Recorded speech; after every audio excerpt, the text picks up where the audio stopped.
শেষ মুহূর্তের প্রচার প্রচারণায় মুখর চট্টগ্রাম, কক্সবাজার ও 3 পার্বত্য জেলা। দিনভর চলে গণসংযোগ, জনসভা, সমাবেশ, গণমিছিল। আর ভোটারদের মন জয়, উন্নয়নের প্রতিশ্রুতি দিচ্ছেন প্রার্থীরা। বিকালে লালদিঘি মাঠে চট্টগ্রাম ৯ আসনে বিএনপির প্রার্থী আবু সুফিয়ানের সমর্থনে শেষ নির্বাচনী জনসভায় ঢল নামে মানুষের। এতে যোগ দিয়ে ধানের শীষে ভোট দেওয়ার আহ্বান বিএনপির স্থায়ী কমিটির সদস্য আমির খসরু মাহমুদ চৌধুরীর। জনসভা শেষে গণমিছিল বের করা হয়। আগামীর বাংলাদেশের আমাদের যে কমিটমেন্ট, একটি গণতান্ত্রিক বাংলাদেশ, একটি নিরাপদ বাংলাদেশ, জনগণের বাংলাদেশ, সেটাই আমাদের প্রতিশ্রুতি।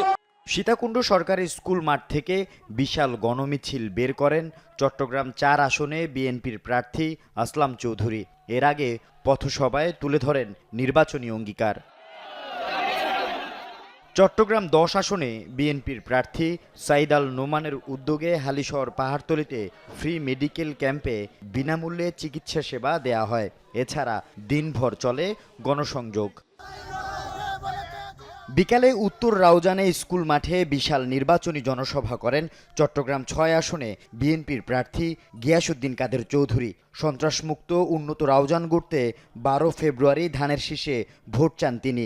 নির্বাচন নিয়ে কোনো গুজবে কান না দেওয়ার আহ্বান জানান। জাতীয়তাবাদী দলের মূল নীতি সংখ্যালঘু নেই, সকলে মানুষ, বৈষম্য নেই। আমরা বৈষম্য বিশ্বাস করি না। যার যোগ্যতা, যার যেখানে প্রাপ্য, সে সেখানে সেটাই পাবে।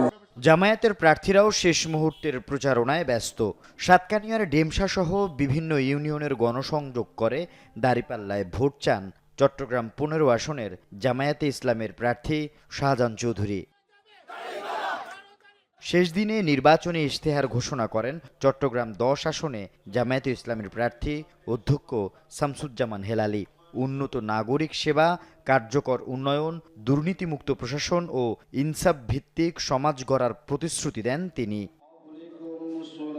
চট্টগ্রামের ১৬টি সংসদীয় আসনে অন্যান্য প্রার্থীরাও দিনভর ব্যাপক গণসংযোগ চালান। রাউজানে জলিলনগর বাসস্ট্যান্ড চত্বরে জনসভা শেষে গণমিছিল থেকে মোমবাতি প্রতীকে ভোট চান চট্টগ্রাম ৬ আসনে বৃহত্তর সুন্নি জোটের প্রার্থী অধ্যক্ষ ইলিয়াস নুরি। কক্সবাজার এবং ৩ পার্বত্য জেলাও শেষ মুহূর্তের প্রচার প্রচারণায় মুখর। রাঙ্গামাটিতে পথসভা, গণমিছিল বের করেন বিএনপির প্রার্থী দীপেন দেওয়ান। অন্যান্য দলের প্রার্থীরাও দিনভর ব্যাপক গণসংযোগ করে নিজেদের নির্বাচনী অঙ্গীকার তুলে ধরে তা বাস্তবায়নের প্রতিশ্রুতি দেন। আল আমিন শিকদার, যমুনা নিউজ।